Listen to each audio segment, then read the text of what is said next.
So ironic that we are talking about certainty today because I was certain that my microphone was on and then it wasn't. Thank you for telling me, Lashana. So now I'm giving it a second try here to see. Hopefully the microphone's working. And Lashana, hopefully you're popping back on and you can validate you can hear me. It was on. I'm not really sure why. Just reaching for my transmitter there made it work, but hopefully it's still working. Yay, good morning, she says. Woohoo, she does hear me. That's awesome. Thank you, Lashana, for being my checkpoint there. Appreciate you. Welcome anyone else that's coming on. I'm so excited to have you here for the training. Got a little late start because I was uncertain about my microphone, and we're talking about certainty. So let's get on with it. You know, this is the second in our series of 5 C's of building your business. Last week we talked about clarity. And today we're talking about certainty because you know what? The less certain we are about what we're doing and the decisions we're making, the more we just keep churning and churning and churning through things. Can anyone relate to that? I know I certainly have had times where, certainly, certainly had times where I did not feel as certain, and that did keep me just spinning and not getting anywhere. So we really want to talk about what it looks like to be certain and to be uncertain so that you can identify when you're not and move forward to becoming more certain when you need to. And the best example I have of that, let's talk first about lack of certainty. And Lashana, since you're here, is there anything that when you think about uncertainty, you know, comes up all the time for you that, you know, where you feel the most uncertain? While you're thinking about that, I'm going to tell you about Ruby. Ruby was very self-conscious. She didn't know if people how people saw her, and so she tended to shy away and appear a little bit withdrawn. She was always around with her friends, and her friends would make decisions, and she would just be passive. She would just let them kind of control the situation. She was pretty quick to compromise, and she wouldn't assert what it was that she wanted. And so overall, she seemed fairly dependent on others and was really having difficulty whenever she needed to make a decision for herself, for her business. And so she was always looking for the validation from her staff, from her customers, from anybody that what she was doing right because she was so unclear and certain about herself. She didn't trust her own intuition. She didn't trust her own judgment because, you know, her own judgment had sometimes failed her in the past, which is pretty common that it happens. And oh, how sweet for you to say that. You got my help and it gave you more certainty. Thank you, Lashana. And I actually see you out there with that more certainty, and I love it. And so when you're not feeling certain, you really are a lot more dependent on others and you question yourself continually. And that's the hardest part. Um, you've always been a wallflower, always wonder how they're thinking about the way I talk or present, need validation, working on that. Exactly. This is exactly what I'm talking about. And that's exactly how Ruby was feeling this as well. And so, how do you move out of that? What do you do to keep your business moving forward and to be able to do the things that you need to do with certainty? Because guess what? People want to follow people who are certain.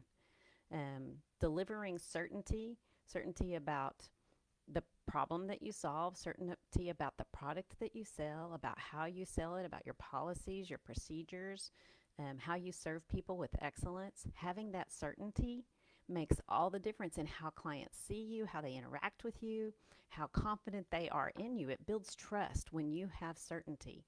If you're a little, I'm not sure, then they're going to feel that and they're going to be, I'm not really quite sure either. So having that strong certainty helps other people feel more comfortable and feel more trust and know, hey, you know, she's got it. She knows what she's doing, and I can trust that she's going to follow through with what she says she'll do because there's clearly that she's expressing herself really easily. She's able to be really assertive, but not controlling. A lot of times people, when they think about assertiveness, it's more controlling, but you can assert what you want, assert what you need, assert what you know, but without being forceful or controlling. And that tends to be where people get that fear kicks in and it creates that adrenaline, and then we go after it with maybe a little bit more manipulative energy than with being just forthright and honest and speaking truth and speaking the truth without emotion. And that's really where so much of this comes in, is how we express ourselves emotionally. Because if we let our emotions, whether they're happiness, anger, frustration, sadness, overwhelm, extreme joy, whatever emotion that you feel, it's going to play into how certain you are seen to be. And is that certain coming from a place of force, a place of um, pressing, a place of just high expectation, or is it coming from a place of care and love and wanting the best for the other person? So it's managing your own emotions in how you're engaging, and emotions being that, either you're overwhelmed, you're angry, you're happy, you're serving, you're giving, managing those. Because really, even with the certainty, sometimes we're certain we need to be giving and giving and giving and giving. And that's not a good kind of certainty either. Yes, certainly we want to serve and we want to serve well, but you don't want to serve until you're depleted. That's serving to your own detriment, and then that's not going to serve you very well. And so, how do you move forward with certainty? It is all about really working on how you constructively express your ideas and your opinions, your wants and your needs to all the people that you work with.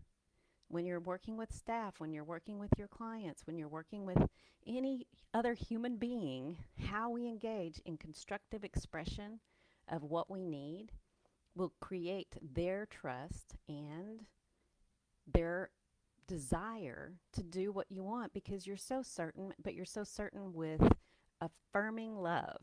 It really is about being affirming and caring at the same time. Um, Lashana says, when you get a big client trusting you, it is a confidence builder. Absolutely, it is. Um, every time you build a trusting relationship, it builds that confidence more, and it makes you more certain about yourself. And you said you did that for years.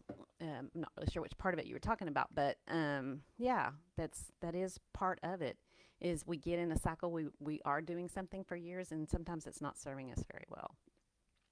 So the other thing in regards to certainty is it's communicating and expressing your feelings without being defensive and without being offensive.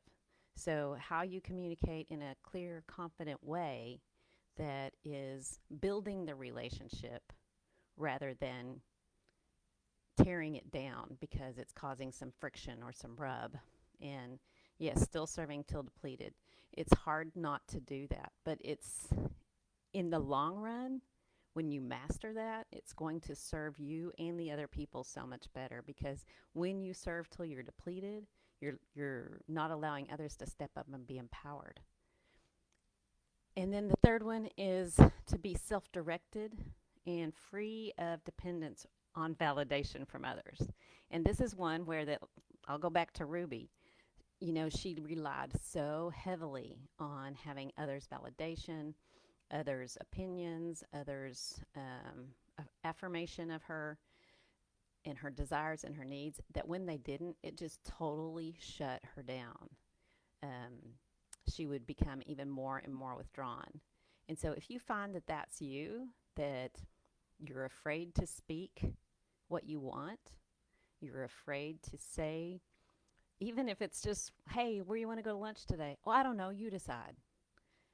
That was one of her things that, as silly as it was a little thing we broke down, because just even that small of a decision, she felt crippled. What if I choose the wrong restaurant? What if it isn't good? What if everybody gets upset when we get there because the service is bad and the food was bad? How does that reflect on me?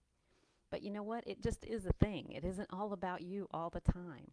And so beginning to say, you know what? It's okay. It's okay if everything isn't always perfect, because guess what? No one is perfect. Not one of us is perfect. And in being vulnerable in our imperfection, it really can help us step up to our own highest, best self with certainty, where that you're able to communicate the value of your products, the value of your services, the value of your business, the value of the relationship. There's so many values to be had whenever we really master how we express ourselves with others in all kinds of situations. And all of this really comes from being emotionally intelligent. And it's something that I use with all my clients is really working through the emotional intelligence, because each component of it builds up how you communicate and how you work with everyone in your business and every aspect of it, where that you feel completely empowered while empowering others, which feels fantastic. And you know what the best thing is? It does get great results. And so I hope that you'll take this just brief training today on certainty and just begin to challenge yourself to recognize each day, where can I have a little more certainty? Where am I being uncertain? Where am I being wishy-washy? Where am I needing rather than giving? Lashana says, use your imperfect story so they know why you're doing what you're doing now. Absolutely. It is our imperfect story that inspires others and brings them forward. And certainly, um, we all have those ups and downs. I've had those moments where I felt like, oh my goodness, what's everybody thinking? I can remember when I first started doing Facebook Lives and worrying how awkward I must look and how, wanting everything to be just right. And sometimes I show up on my way to go work out, and sometimes I show up because I've got other meetings. But it really doesn't matter. What matters is that as people, we connect and we care about each other, and, try not to judge each other, but just accept that we're all different. We all have a part to play, and we're all on a journey where in our own heads we're going, I got a lot to work on. But guess what? We all got a lot to work on. We're never done. It's always one more step in the right direction. So this week I challenge you. Catch yourself. See, where am I being assertive? Where am I not? Where am I being dependent? How can I show independence? Where am I holding back and expressing my emotions? And how can I express them in a more productive way? Great things for you to consider. And I hope that as you do that, it's kind of weird. You might be saying, well, golly, this is a retailer group and we're talking about building our business. But I'm telling you, how you relate in your business is going to help you exponentially grow your sales and your profits and give you the freedom that you want. And so a lot of these things that I'll break down for you, while it's not business nuts and bolts all the time, it is absolutely at the core of success. And that's what I desire for you. And I know you desire for yourself. So go out there, make it a fantastic week. And I hope you had a wonderful Valentine's Day. And now you're ready to move toward spring break. And spring, boy, I'm ready. So go and just make it best. Lashana says, you're as close to perfect in my eyes. Oh, you make me better every time I hear you and meet with you. You are so sweet, Lashana, and I appreciate you so very much. And so excited and proud to see all the work that you've done on all these things and the results it's bringing for you. It's fantastic. So thank you so much. Feel free to comment as you watch the replay. I know there's several that said they couldn't make it today and will be on the replay. So I'd love to know you are here. And if there's anything I can do to help you as you try to put these things into place, I'm here. All right. Take care, y'all. See you next week.